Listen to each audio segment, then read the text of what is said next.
নমস্কার বন্ধুরা, আমাদের দেশে প্রায় 11 লাখের বেশি স্কুলে 12 কোটির বেশি বাচ্চাকে মিড ডে মিল খাওয়ানোর ব্যবস্থা আছে। এই ব্যবস্থা এই কারণেই তৈরি করা হয়েছিল যাতে বাচ্চাদের ভেতর থেকে অপুষ্টি দূর হয়, তারা মানসিক এবং শারীরিকভাবে শক্তিশালী হয়ে ওঠে। কিন্তু তারপরও আজকের দিনেও আমাদের দেশে 3টে বাচ্চার মধ্যে একটা বাচ্চা অপুষ্টিতে ভোগে। তার মানে কোনো না কোনোভাবে এদের ওপরে বঞ্চনা তো করাই হচ্ছে। এরা ভোটার নয়, তাই কি এদের ওপরে এই বঞ্চনা? এবং এই বঞ্চনার দায় শুধুমাত্র কেন্দ্রীয় সরকারের ঘাড়ে চাপালে হবে না, রাজ্য সরকারগুলোও যে সমানভাবে দায়ী সেইটা জানার জন্যই আজকে এই ভিডিও।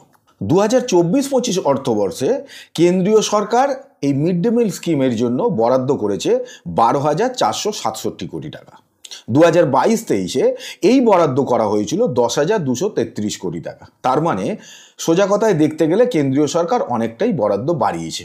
কিন্তু এখানে একটা গল্প আছে। গল্পটা হলো যে 2022-23-এ যে বরাদ্দ করা হয়েছিল 10,233 কোটি টাকা, সেইটা বছরের শেষে গিয়ে খরচ হয় 12,681 কোটি টাকা।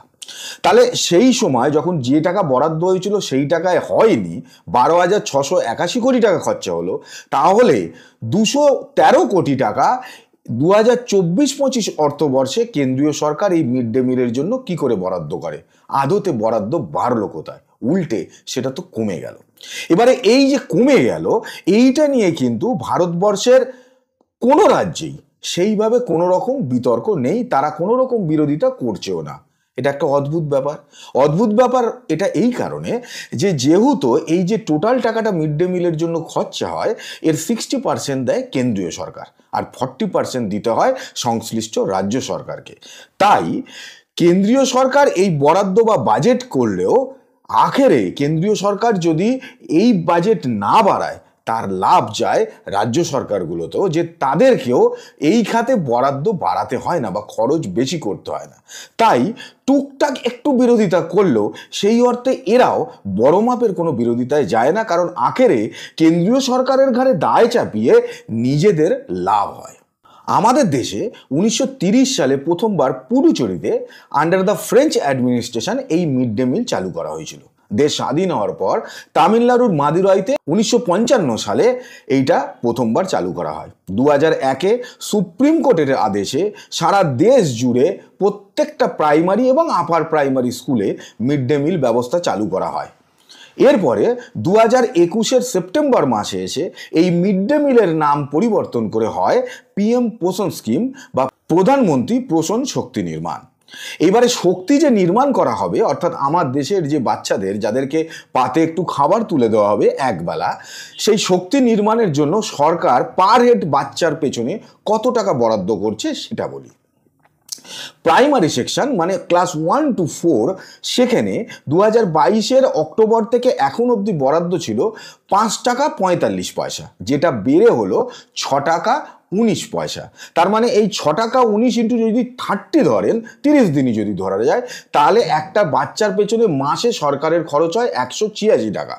আর আপার প্রাইমারি মানে ক্লাস 5 to 8, সেখানে এতদিন অবধি বরাদ্দ ছিল 2022-এর অক্টোবর থেকে 8 টাকা 17 পয়সা, যেটা বাড়িয়ে করা হয়েছে 9 টাকা 29 পয়সা। সেটা ইন্টু 30 করলে দাঁড়ায় 280 টাকার মতো। তার মানে সারা মাসে একটা বাচ্চার পেছনে সরকার খরচ করছে তার খাবার জন্য একদিকে 186 টাকা আর 280 টাকা।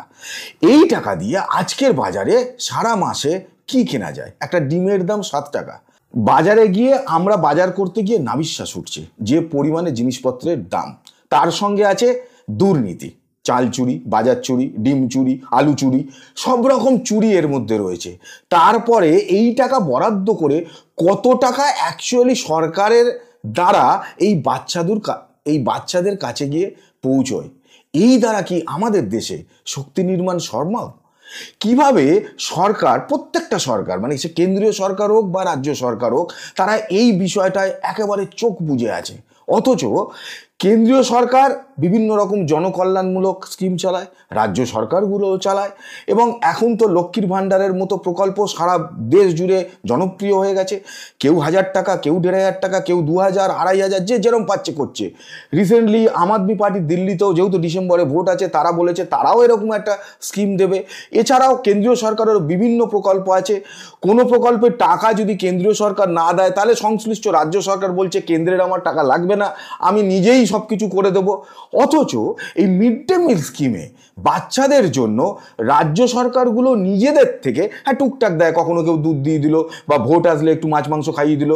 এর বাইরে ক্যাটাগরিক্যালি যে প্রত্যেকটা স্কুলে খাবারের ক্ষেত্রে যে তারা খরচা বৃদ্ধি করছে, এই ঘটনা কিন্তু দেখতে পাওয়া যায় না। তাই প্রশ্ন তো এটা আসেই যে এরা কি ভোটার নয়, তাই এই বঞ্চনা? আচ্ছা, এখানেই শেষ নয়। এরপরে এই যে বাচ্চাদের জন্য যারা রান্না করে, নর্মালি দরিদ্র ঘরের মহিলারাই এই রান্নাগুলো করে প্রত্যেকটা স্কুলেই, তাদের জন্য বরাদ্দ হচ্ছে কেন্দ্রীয় সরকারের 1000 টাকা করে। এই 1000 টাকা বরাদ্দ ছিল 2009 সালে, আজকে 2024, সেইখানে এসেও এদের 1000 টাকা করেই দেওয়া হয়। এবং এই ক্ষেত্রে কেন্দ্রীয় সরকারের বক্তব্য হচ্ছে যে এরা তো সমাজকর্মী, তাই এদের সাম্মানিক দেওয়া হয়, এদের তো স্যালারি বা ওয়েজেস দেওয়া হয় না।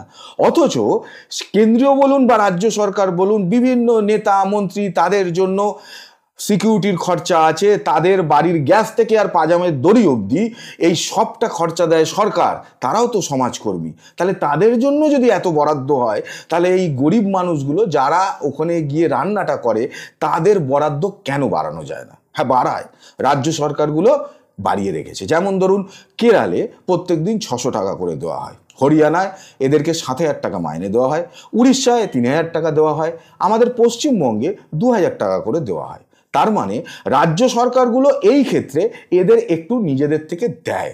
কেন দেয়? যেখানে মিড ডে মিলে তারা আলাদাভাবে কিছু করতে পারে না, সেই অর্থে এদেরকে কিন্তু তবু কিছুটা রাজ্য সরকারগুলো চেষ্টা করছে দেওয়ার জন্য, কারণ এরাও তো ভোটার।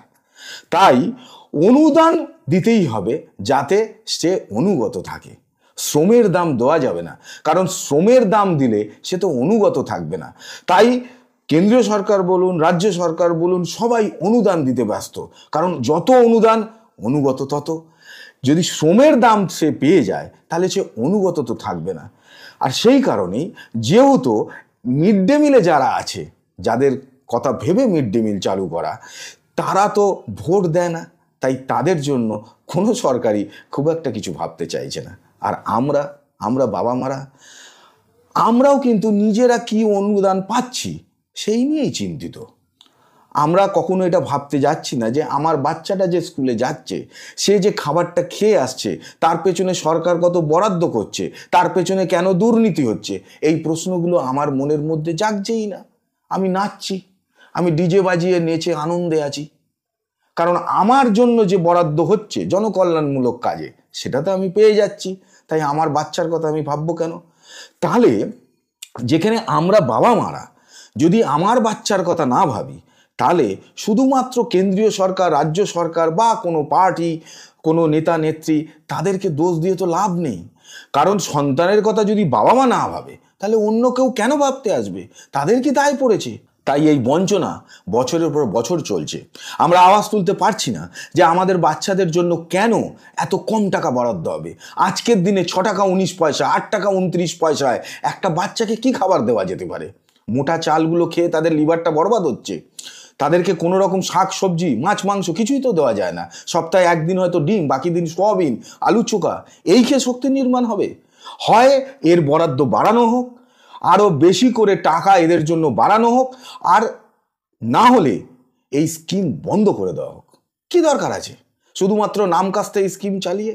তাই আমার মনে হয় যে কেন্দ্রীয় সরকার হোক বা রাজ্য সরকার হোক, তাদের উপরে চাপ তৈরি করতে হবে যে আমার দেশের আগামী প্রজন্ম, তারা যাতে মানসিক এবং শারীরিক দুদিক থেকেই শক্তিশালী হয়ে উঠতে পারে, শক্তিশালীভাবে আগামী দিনে সমাজে পা দিতে পারে, সেই দিকে আমাদের নজর দিতেই হবে। চাপ তৈরি করতে হবে যাতে সরকার ভাবতে বাধ্য হয় এই বাচ্চাগুলোর কথা। হয়তো তারা ভোট দেয় না, কিন্তু আগামী দিনে এরাই আমাদের ভবিষ্যৎ, তাদেরকে এইভাবে বঞ্চিত করতে পারে না কোনো সরকার। আজকের মতো এইটুকুই বক্তব্য ছিল। আপনারা কি মনে করেন জানাবেন। নমস্কার।